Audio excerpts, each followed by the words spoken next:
రూపాయలు అయితే పోవచ్చు, 6 కోట్లు అయితే పోవచ్చు, లేకుంటే 1600 కోట్లు అయితే పోవచ్చా? లేదు, 6 కోట్లైనా కూడా సరైన విధానంలో ఉపయోగించుకోవాలనే ఆలోచనతోనే మేము ముందుకు పోతా ఉన్నాం అధ్యక్ష. ఇంకా పూర్తి స్థాయి వివరాలతో ఈరోజు కాలేరు వెంకటేష్ గారు చెప్పారు, షార్ట్ డిస్కషన్ తప్పకుండా స్పీకర్ గారు అనుమతితో చేపట్టడం జరుగుతుంది.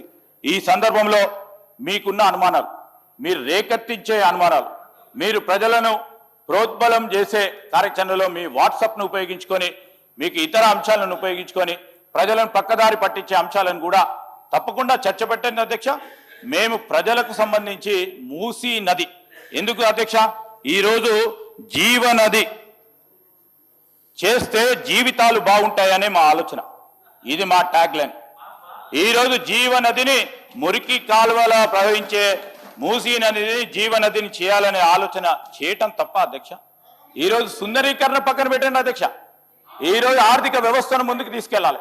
ఆ క్రమంలో చుట్టుపక్కల ఉంటున్న అటువైపు ఇటువైపు ఉంటున్న ప్రజల జీవితాల్లో మార్పు తీసుకొచ్చే ఒక కార్యాచరణ, ఒక ఆలోచన, ఒక లక్ష్యం తీసుకొస్తున్నప్పుడు ఎందుకు అడ్డుపడతా ఉన్నారు అధ్యక్ష? అడ్డుపడకండి, వాస్తవాలు చెప్పండి.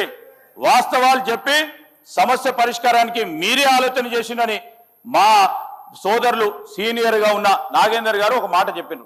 అరే మీ ఆలోచన మీరు చెప్పుకోండి, మాది ఆలోచన చెప్పుకోండి, మీ ఆలోచన మేము ముందుకు తీసుకుంటారా అనుకోండి, కానీ మేము చేసి తీరాలనే ఒక లక్ష్యంతో పోతా ఉన్నాం. ఈరోజు 2012 నుంచి మూసీ నదికి సంబంధించిన ప్రక్షాళన ఒక జీవో వచ్చింది, దాని తర్వాత వారి జీవో వచ్చింది, దాని తర్వాత ఈ రోజు మూసీ నది ప్రక్షాళన చేయాలనే ఒక ప్రయత్నంలో పోతా ఉన్నాం అధ్యక్ష. హరీష్ రావు గారు చెప్తా ఉన్నారు కనుక ఈ రోజు మేము కూడా ప్రతిపక్షాలకు సంబంధించిన వారి చెప్తా ఉన్న సందర్భాన్ని ఒక కన్స్ట్రక్టివ్ పాజిటివ్ తీసుకోవాలి కనుక మేము కూడా మీ డైరెక్షన్తో కూర్చుంటున్నాం అధ్యక్ష.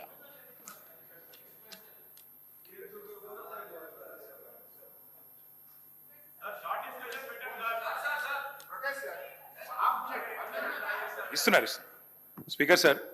ఫస్ట్ ఆఫ్ ఆల్ మంత్రి గారు ఏ ప్రశ్నకు కూడా సమాధానం సంతృప్తికరంగా చెప్పలేదు. నెంబర్ 1. ఒకటి సార్, ఎన్ని దశల్లో జరుగుతుంది మూసి అంటే వారి దగ్గర సమాధానం లేదు. ప్రణాళికలు ఎన్ని, డిపిఆర్లు ఎన్ని అంటే సమాధానం లేదు. డిపిఆర్ ఫేజ్ 1కి వచ్చింది అన్నారు. నిన్నగాక మొన్న నరసింహారెడ్డి గారు ఈ ప్రాజెక్ట్ ఎండి సార్ తాజ్ కృష్ణాలో ప్రజెంటేషన్ ఇచ్చారు. మంత్రి గారు బహుశా లేరనుకుంటాను అక్కడ. వారు చెప్పింది ఏమంటే అదే conclude, I'm under protest sir, I'm under protest sir. Government mislead చేస్తోంది రాష్ట్ర ప్రజలు, ఐఎమ్ అండర్ ప్రొటెస్ట్. ఎండి గారు ఎండి గారు డిపిఆర్ లేదంటారు, మంత్రి గారు డిపిఆర్ వచ్చిందంటారు. అయిపోయింది, ఐఎమ్ అండర్ ప్రొటెస్ట్. ఎండి గారు డిపిఆర్ లేదు అని మొన్న చెప్పారు మార్చి 13 నాడు. ఇప్పుడు మంత్రి గారు డిపిఆర్ ఉందంటున్నారు. నెంబర్ 1. నెంబర్ 2 విషయమే నేను చెప్తున్నాను సార్.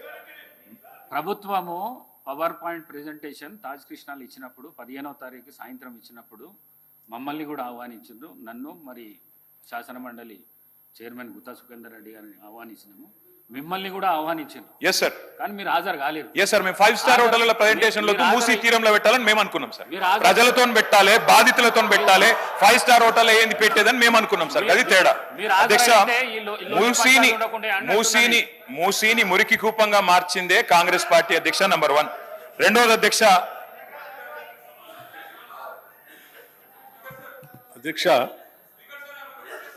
మూసీ ప్రక్షాళన, మూసీ రిజర్వేషన్ అనేది దశాబ్ద కాలం పైబడి రాష్ట్రంలో చర్చ జరుగుతుంది. మూసీ నది పరివాహ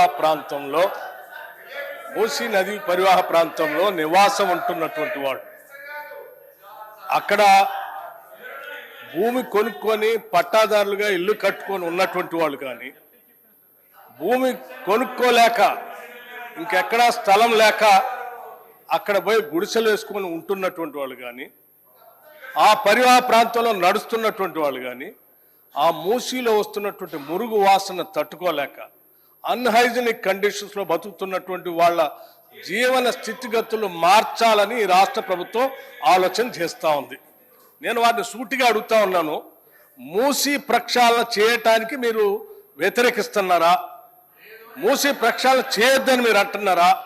లేకపోతే మూసీ పరివాహ ప్రాంతంలో నివాసం ఉంటున్నటువంటి పేదవాళ్ళు అత్యంత దయానీయమైనటువంటి పరిస్థితుల్లో ఉన్నారు అధ్యక్ష. అక్కడ ఉండటానికి సరైనటువంటి పరిస్థితులు లేవు.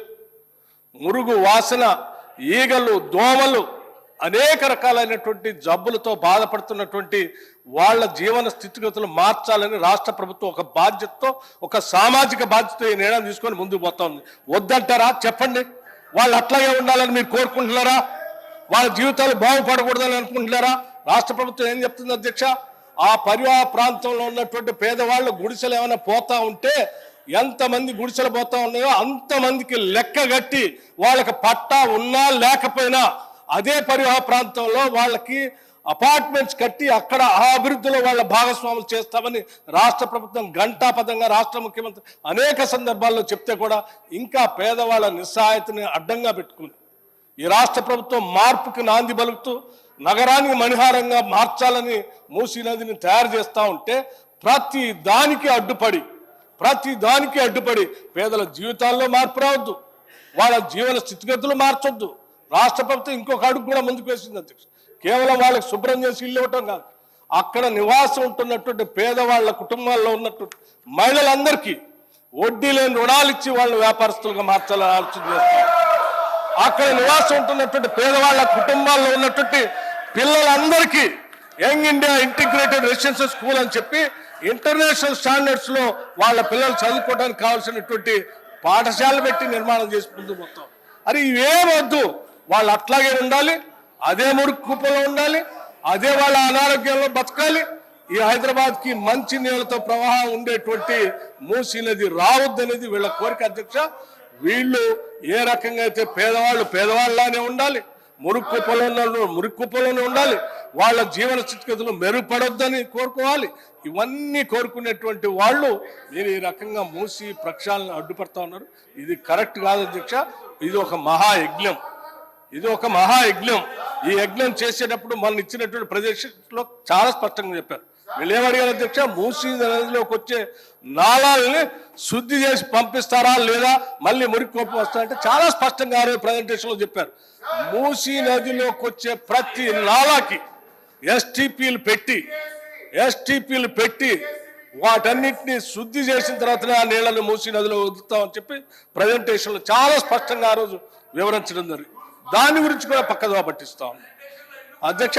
ప్రజెంటేషన్ లో ఇచ్చిన దానిపైన పబ్లిక్ గా వెబ్సైట్ లో కూడా పెట్టారు. అందులో ఏమైనా మీరు సలహాలు సూచనలు ఇద్దామనుకుంటే ఇవ్వండి అని చెప్పారు.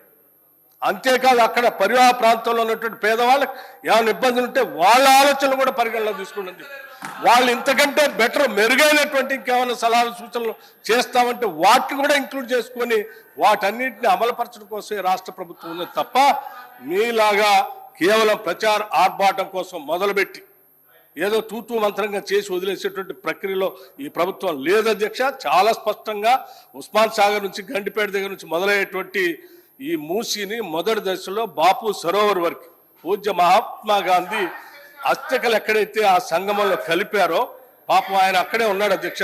సత్యమేవ జయతే. ఆయన అందరు కోరుకునేది ఎప్పుడు కూడా ఒకటే, మనం తీసుకునే ప్రతి నిర్ణయంలో అత్యంత పేదవాడు కన్నీళ్లు మనం తూడుస్తున్నామా లేదనేటువంటి ఆలోచన చేయండి అని చెప్పాడు.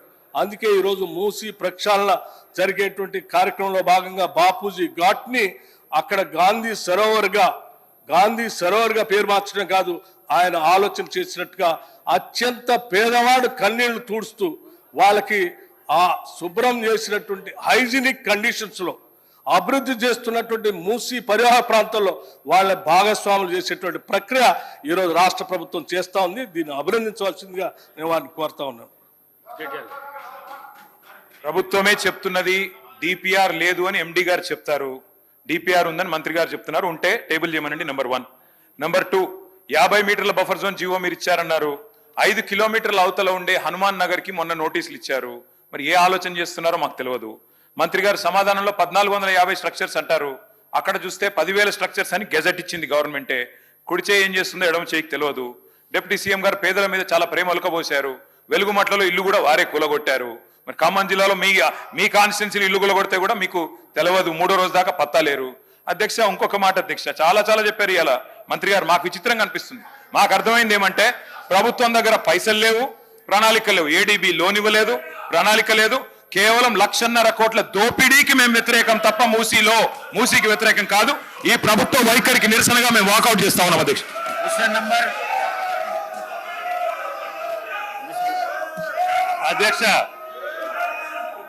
వెలుగుమట్లకు సంబంధించి గౌరవ సభ్యులు చెప్పారు అధ్యక్ష. దాని మీద వాళ్ళకి ధైర్యం ఉంటే, వాళ్ళకి మనసు ఉంటే వెలుగుమట్ల మీద డిస్కషన్ కి ఈ సభ సిద్ధంగా ఉంది అధ్యక్ష. ప్రభుత్వం సిద్ధంగా ఉంది. గౌరవ సభ్యులకి మనం చేస్తున్న వెలుగుమట్ల మీద డీటెయిల్ డిస్కషన్ కూడా రాష్ట్ర ప్రభుత్వం సిద్ధంగా ఉంది. గౌరవ కేటీఆర్ గారు ఆ యొక్క విషయాలన్నీ తెలిస్తే వాళ్ళు సభలో కూర్చోవడానికి కూడా సిగ్గుపడాల్సిన పరిస్థితి వస్తుంది అధ్యక్ష. Question number 1747 legislative minister LA minister గారు. క్వశ్చన్ నంబర్ 1747. సార్ అధ్యక్ష, ఈరోజు